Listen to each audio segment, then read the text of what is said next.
우리 한 절씩 교독하겠습니다. 제가 27절을 읽습니다. 신약성경 97쪽입니다. 그 후에 예수께서 나가사 레이라 하는 세리가 세관에 앉아있는 것을 보시고 나를 따르라 하시니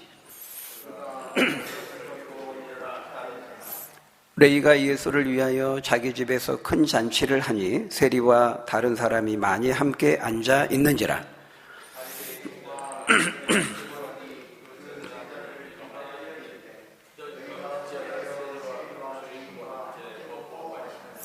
예수께서 대답하여 이르시되 건강한 자에게는 의사가 쓸데없고 병든 자에게라야 쓸데있나니 내가 의인을 부르러 온 것이 아니요 죄인을 불러 회개시키러 왔노라. 아멘. 아침에 송재원 집사님이 미국에서 보이스 톡으로 연락이 왔더라고요. 오늘 영상 예배 드린다고 그래서 시간 맞춰서 같이 드리겠다고 연락이 왔습니다. 현장 예배를 온전히 못 드리고 영상 예배를 드리는 참 초유의 그런 상황이 일어났는데요. 그래도 그런 거 보면 또 좋은 점도 있는 것 같아요. 또 좀 새롭게. 어쨌든 우리가 속히 현장 예배를 이제 드릴 수 있도록 그렇게 우리가 기도하고 나아가야 되겠습니다. 우리가 읽었던 오늘 본문은 예수님께서 부르시는 권세를 가지고 계신 분이라고 말씀하고 있습니다. 이 부르심의 문제, 우리가 소명이라고 말하죠. 콜링이라고 말합니다. 우리는 지금까지 계속해서 예수님이 누구이신가에 대한 누가의 증언을 우리가 살펴보고 있습니다. 예수님은 구약에서부터 오시기로 약속된 바로 그 메시아라는 것입니다. 구원자라는 것입니다. 하나님의 아들이라 하는 것이죠. 누가는 하나하나 그것에 대한 수많은 증거를 지금 제시해 우리에게 보여주고 있는 것이죠. 인간의 힘으로 아무도 치료해 본 적이 없는, 만져본 적도 없는 그 나병의 그 질병을 예수님이 치료하셨고, 귀신을 쫓아내심으로써 그 귀신 들리는 사람의 인생에 참된 자유와 해방을 가져다 주셨고, 나아가 말씀 한마디로 두 배가 잠기고 그물이 완전히 찢어질 정도로 수없이 많은 물고기를 잡게 하실 정도로 만물의 주권자가 되신다는 사실을 예수님이 만물의 주권자가 되신다는 사실을 보여주었습니다. 그리고 우리가 지난 시간에는 중풍병자에게 병고침을 선언하시기 전에 먼저 죄사함을 선언하심으로써 하나님만이 가지고 계시는 그 죄를 사하는 그 신적인 권세가 예수님께 있다라는 사실을 우리에게 보여주었죠. 그렇다면 오늘 본문은 무엇을 말하고 있는 것일까요? 오늘 본문이 보여주고 있는 예수님의 그 하나님의 아들로서의 권세는 무엇입니까? 그것은 우리를 구원의 은혜로, 죄인을 구원의 은혜로 부르시는 그 주님의 권세를 우리에게 보여주고 있다는 거예요. 오늘 본문 27절을 보면 예수님은 레이라고 일컫는 그 세리를 부르시고 계시는데요. 우리 27절, 28절 우리 읽었던 말씀 다시 한번 같이 한번 읽어볼까요? 27절, 28절 시작. 그 후에 예수께서 나가사 레이라 하는 세리가 세관에 앉아있는 것을 보시고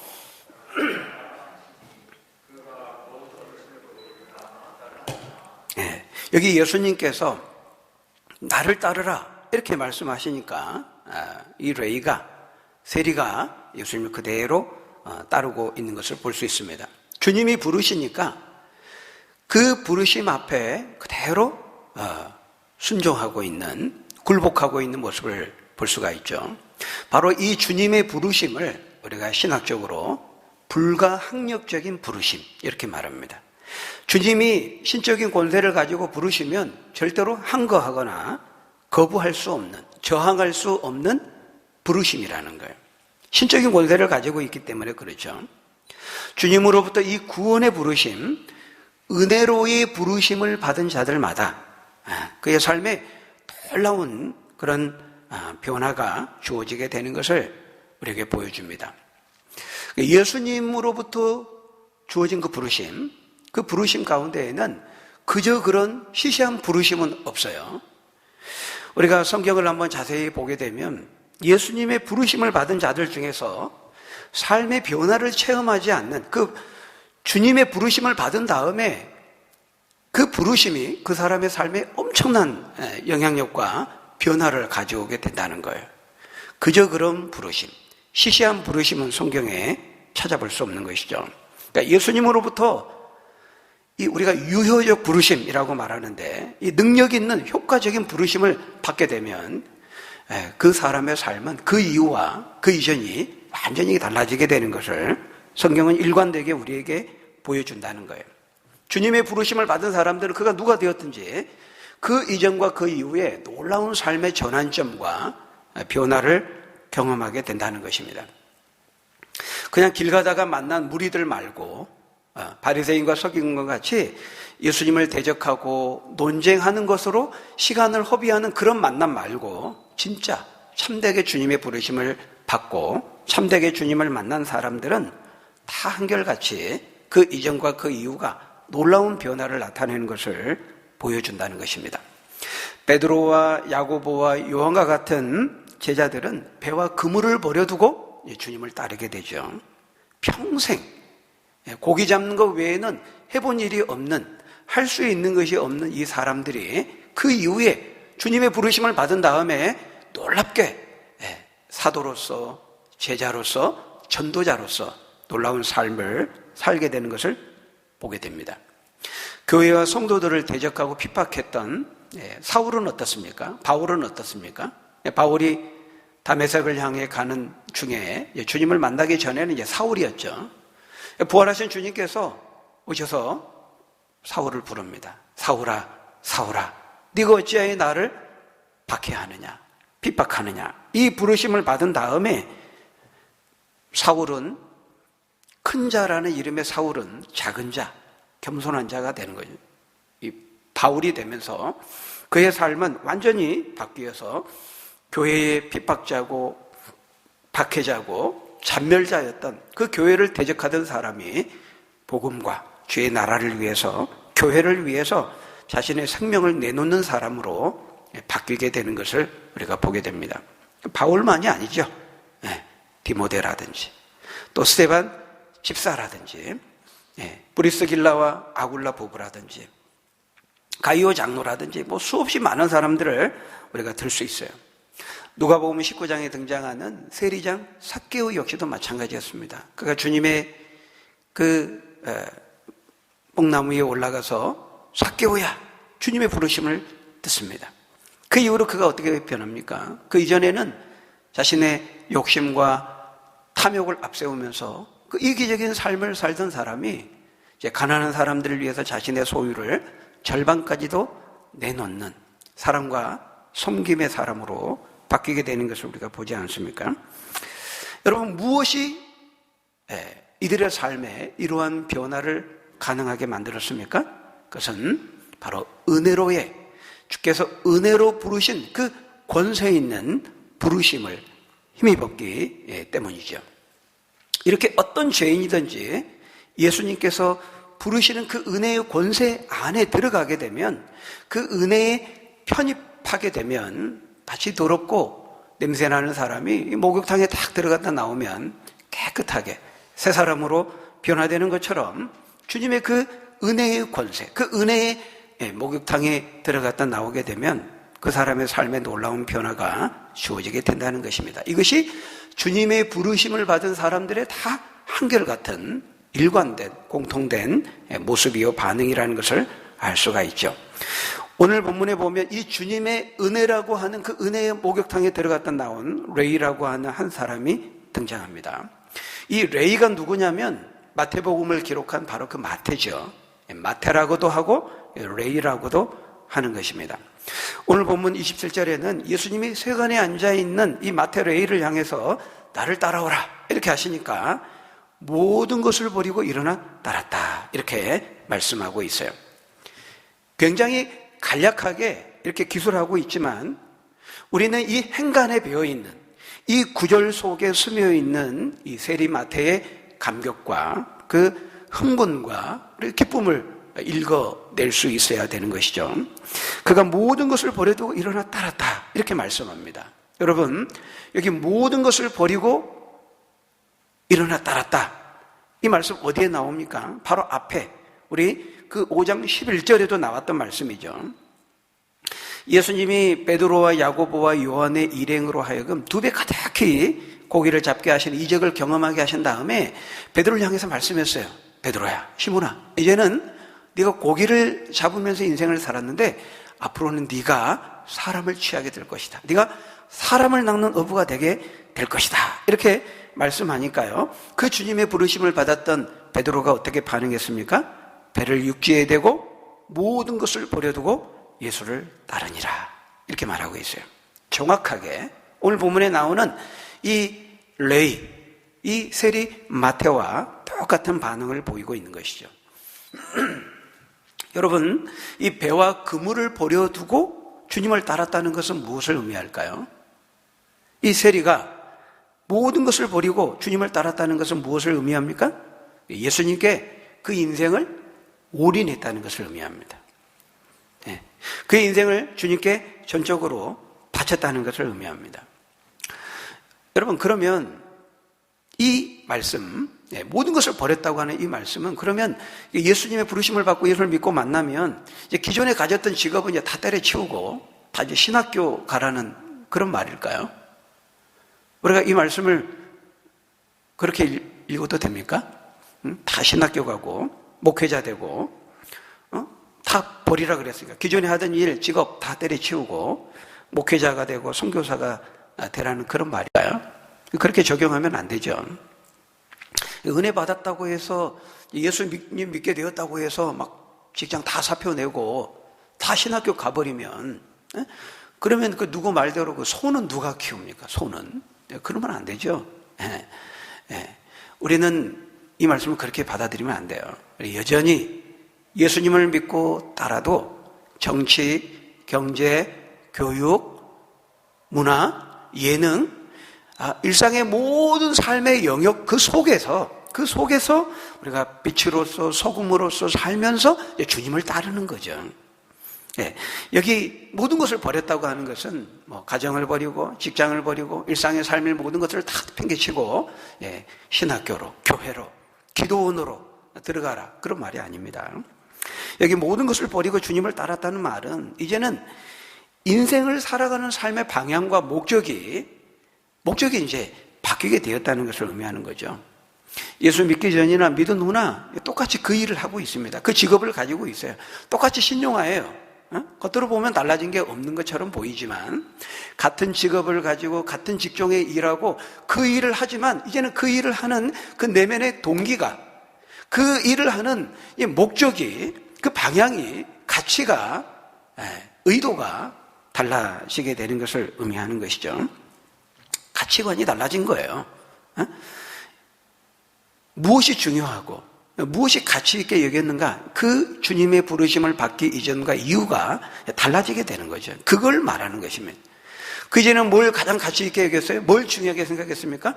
물고기 많이 잡아가지고 그거 팔아가지고 잘 먹고 잘 사는 거죠. 세리라는 그 직업을 통해 가지고 많은 돈들을 이렇게 착취하고 긁어 모으고 축적해서 자기 부를 쌓아서 잘 먹고 잘 사는 거. 이게 세리의 인생관이었어요. 그게 그 직업을 하는 목적이었죠. 인생의 가치였고 의미였다는 거예요. 근데 이제는 뭐가 중요하게 되었습니까? 어디에 최고의 가치를 두게 되었어요? 주님을 위해서. 그의 나라와 그의 의를 위해서 하나님 나라의 복음을 위해 사는 일에 인생 최고의 가치와 삶의 방향과 목적을 두게 되었다는 것이죠. 지금까지는 오직 이 땅의 것, 이 세상의 것을 바라보고 그것에 올인하고 살았다면 이제는 그 모든 것을 버리고 주님께 올인하고 주님의 나라와 그의 의를 위해 살게 됐다는 거예요. 세상적인 성공, 세상적인 출세, 부자가 되는 것만을 바라보면서 앞만 보고 달려왔다면 이제는 그 모든 것을 버리고 일어나 주님을 따른다는 것은 지금까지 열심히 달려왔던 그 삶의 브레이크를 걸고 이제는 돌아서는 겁니다. turn around 하는 거죠. 유턴하는 것입니다.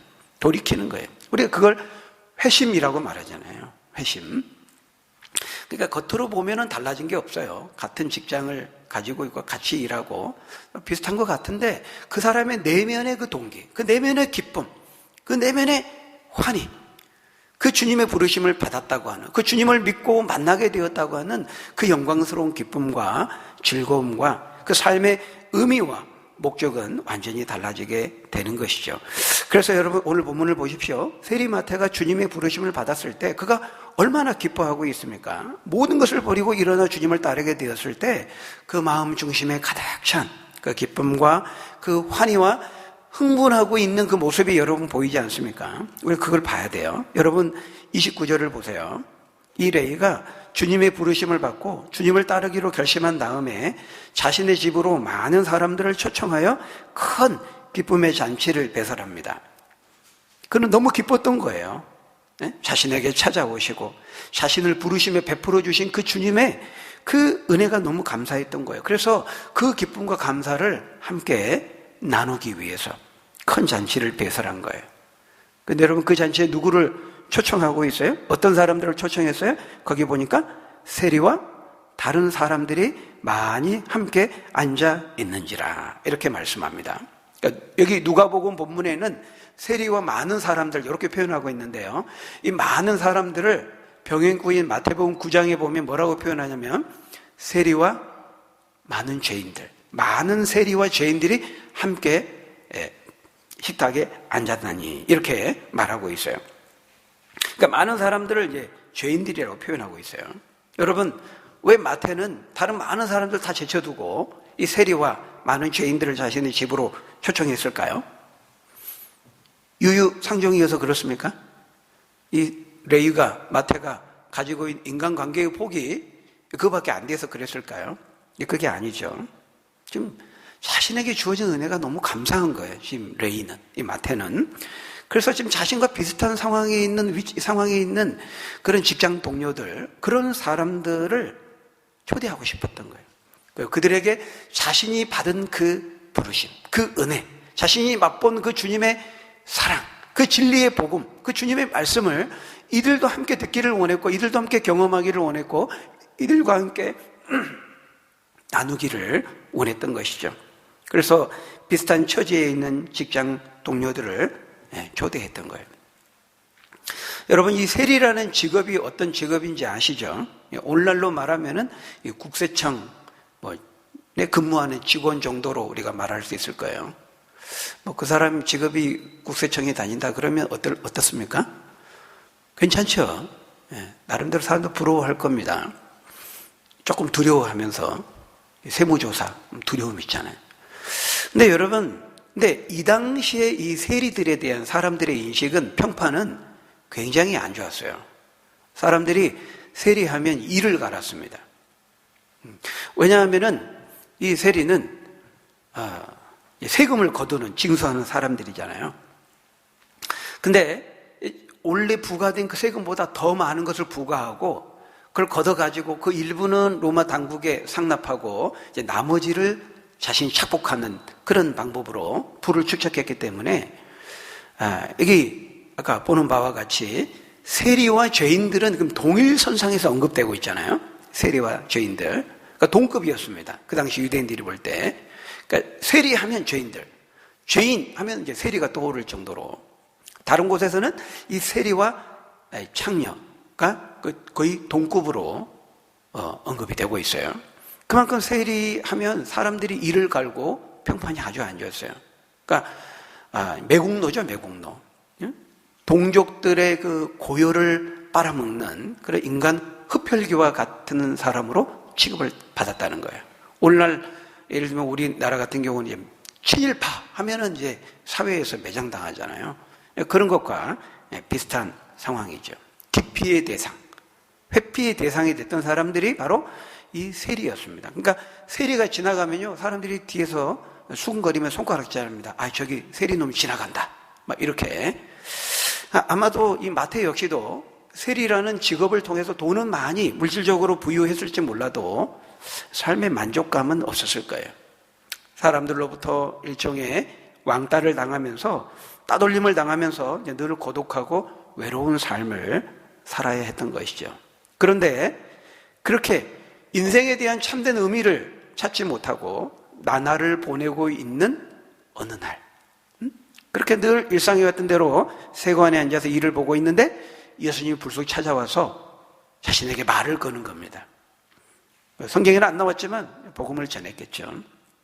그리고 이제 네가 나를 따르라, 이렇게 주님의 부르심을 받게 됩니다.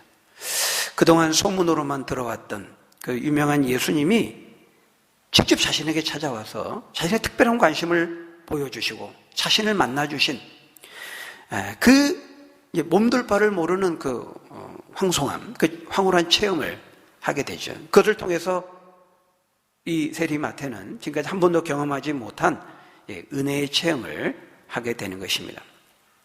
아니, 나 같은 자도 부르십니까? 나도 주님의 은혜에 참여할 수 있습니까? 아니, 더 나아가서 나 같은 자도 주님의 제자가 될 수 있다고요? 예수님께서 그 질문 앞에 예스, 그래, 너도 물론 나와 함께 할 수 있다, 나를 따르라, 이렇게 주님의 부르심을 받게 되는 거예요.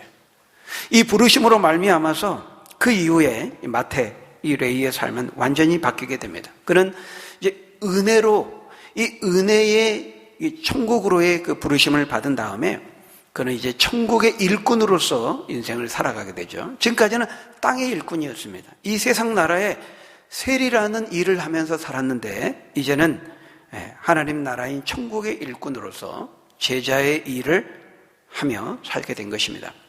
그래서 나중에 그가 이 마태복음이라고 하는 그 복음서를 기록하는 영예를 누리게 되지 않습니까?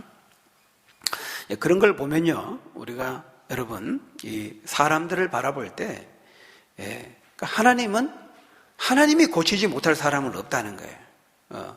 정말 주님의 부르심을 받고 정말 주님을 만나게 되면, 복음이 들어가면, 진리를 만나게 되면 그 사람은 어떤 사람도 변하게 된다는 거예요. 사람들에게 인간 말종으로 여겼던 쓰레기 같은 이런 죄인으로 여김받았던 이런 사람도 변화되는 것입니다.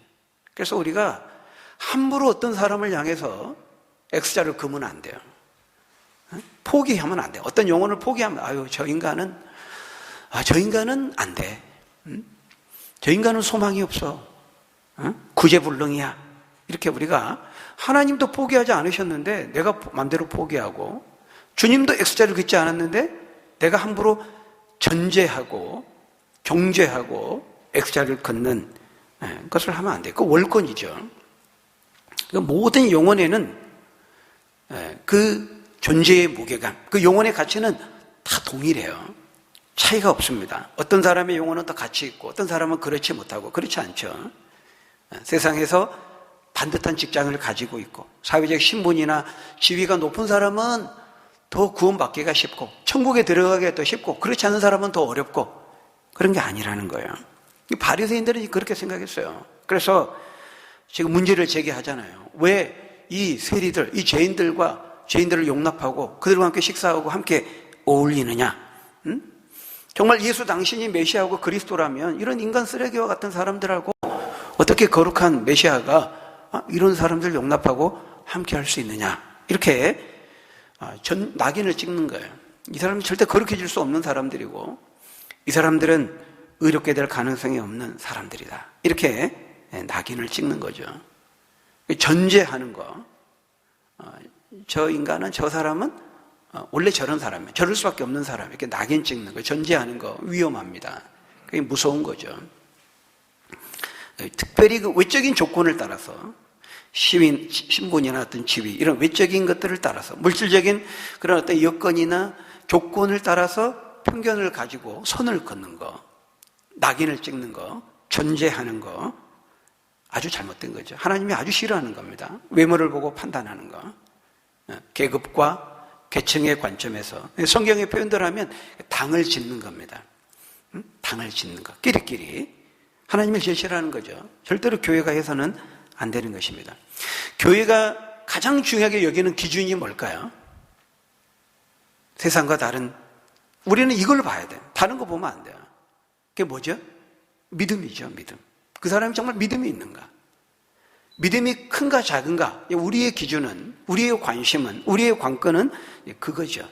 정말 저 사람이 주님의 십자가의 은혜를 체험하고 회개한 사람인가? 오늘 본문을 보면 자신의 연약함과 부족함을 깨닫고 회개한 사람인가? 그렇지 않는 사람인가? 교회가 강조하고 가치 있게 여기고 중요하게 내세워야 될 기준은, 원리는 그것이어야 되는 것이죠. 세상 사람들처럼 끼리끼리 모이고 유유상종해서는 안 되는 거예요. 신분이 맞고 지위가 맞는 사람들끼리만 이제 교회를 한다든지, 그런 교회들이 있잖아요. 특별한 그룹으로만 형성된 교회, 건강하지 못합니다. 성경적이지 않습니다. 바람직하지 않죠.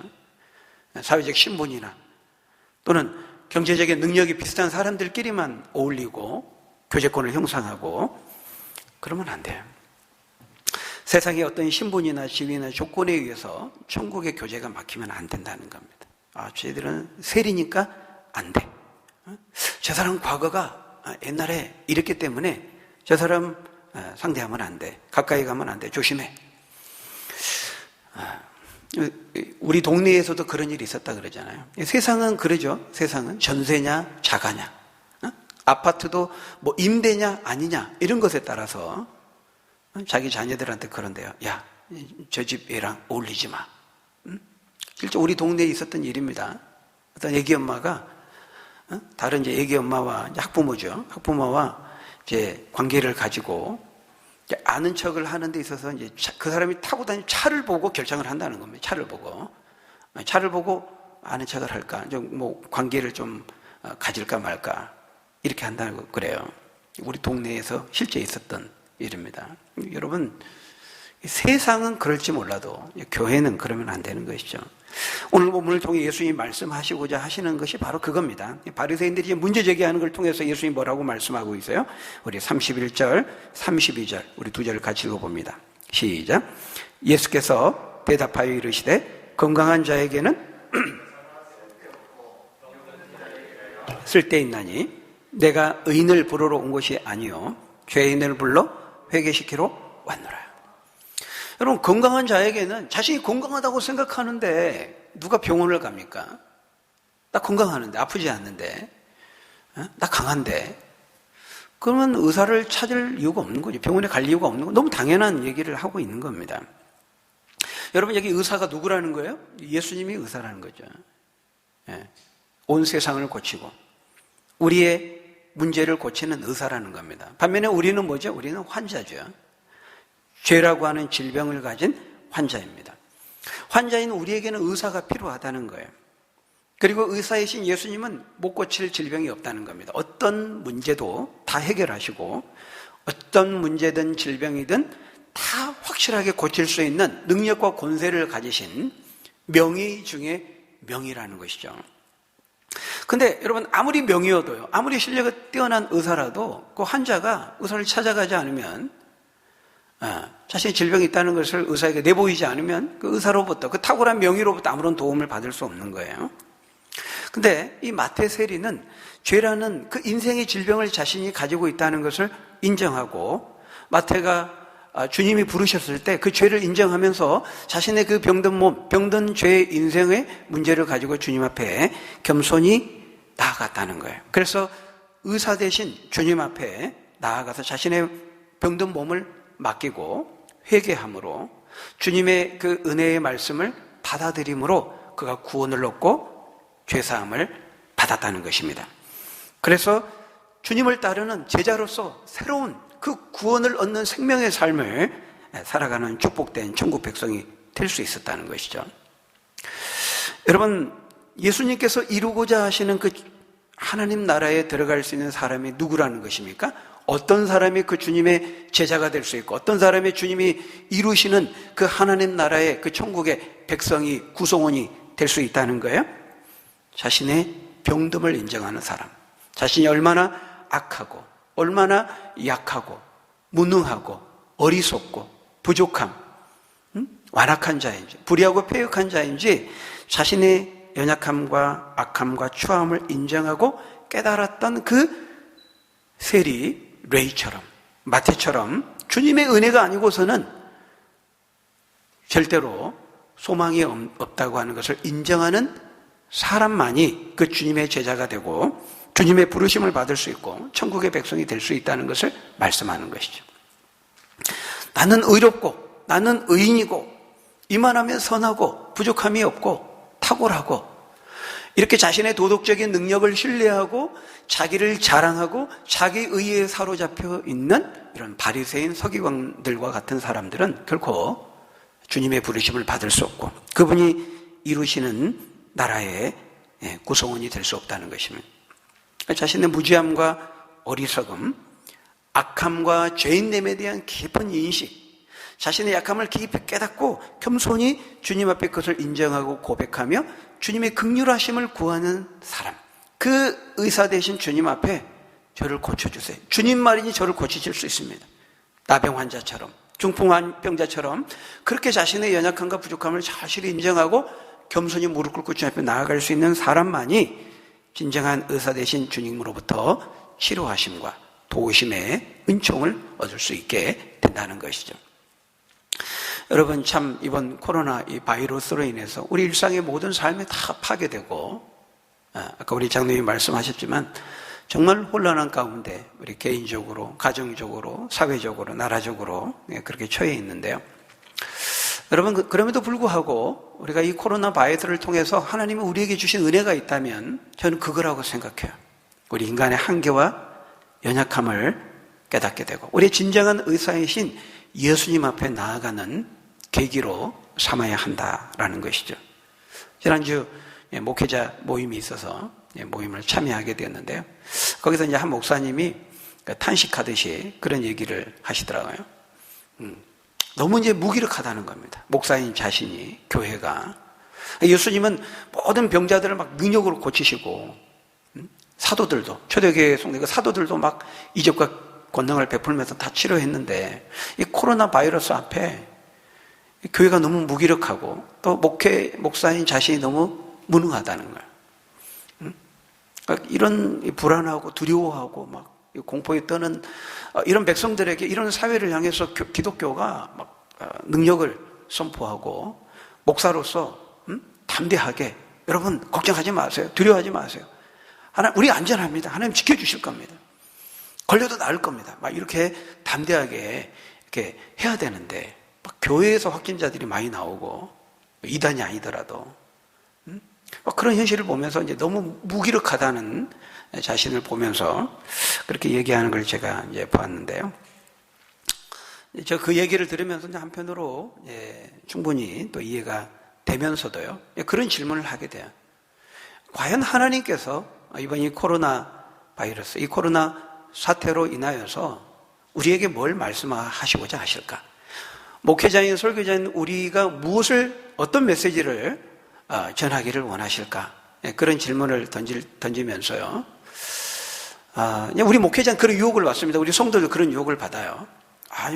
믿지 않는 사람들은 코로나 걸려도 우리 믿는 사람들은 절대 안 걸리고, 걸려도 안수기도 한 번 하면 팍 나와버리고, 우리는 늘 이제 이런 능력을 받기 원하고, 이런 능력을 나타내기를 원하죠. 물론 우리가 또 그런 능력을 구해야 됩니다. 또 주님은 하시고자 하시면 얼마나 그렇게 하실 수 있는 분이니까요.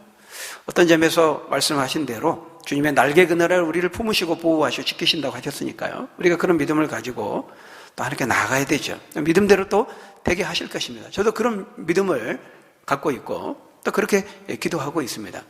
그럼에도 불구하고 한편 정말 이 코로나를 통해서 하나님이 우리가 깨닫게 되기를 원하시는 것이 무엇일까? 저는 이 눈에 보이지도 않는 특히 작은 이 미미한 이 바이러스 앞에 속절없이 무너지고 두려워하고 아직도 바이러스에 대해서 잘 몰라요. 마스크에 대해서도 전문가들마다 다 다르고 잘 모릅니다.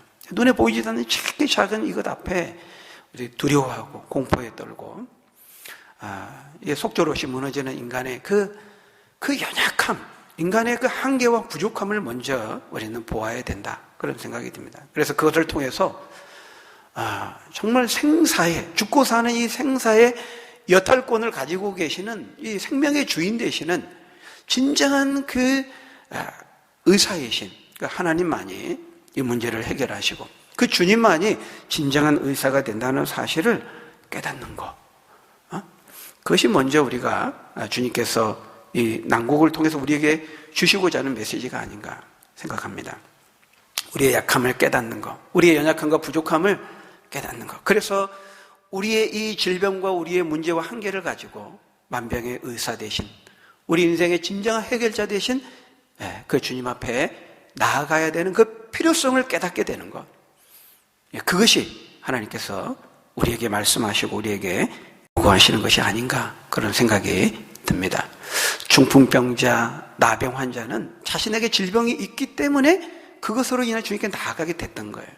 건강하다면, 자신이 강하고 모든 것에 부족함이 없고 모자람이 없고 다 가지고 있는 자라면 주님을 찾을 이유가 없는 것이죠.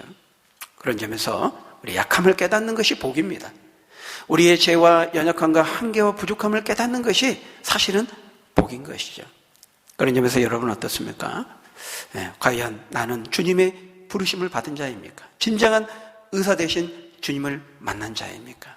우리의 약함을 깨닫고 진정한 의사 되신 주님 앞에 나아가서 환자가 그 의사 앞에 자신의 몸을 전적으로 맡기고 신뢰해서 치료함을 받는 것처럼 그 만병의 의사 되신 주님께 나의 인생의 모든 문제를 맡기고 신뢰하고 의탁함으로 모든 것을 버리고 주님을 떠남으로 주의 말씀대로 살고 그 말씀에 약속된 분복을 경험하고 누리고 감정할 수 있는 저희 여러분들이 다 되시기를 예수님의 이름으로 간절히 축원합니다. 우리 기도하겠습니다. 아버지 하나님, 우리에겐 주님의 은혜가 필요합니다. 우리는 환자입니다. 우리 연약함을 가진, 죄라는 질병을 가진 환자입니다. 의사 되신 주님께서 우리를 만지실 때 주님만이 은혜로, 복음으로, 진리로, 말씀의 능력으로 우리를 치료하실 줄 믿습니다. 우리를 긍휼히 여겨주시고 주님의 그 부르심 앞에 은혜를 구하며 나아갈 때 우리를 만져주시고 고쳐주시고 치료해 주셔서 레이 마태가 경험했던 그 놀라운 그 은혜의 축복들을 경험하고 간증하며 사람들에게 나누며 증거하며 살아갈 수 있는 우리 믿음의 사람들 다 될 수 있도록 축복해 주옵소서. 예수님 이름으로 기도드리옵나이다. 아멘.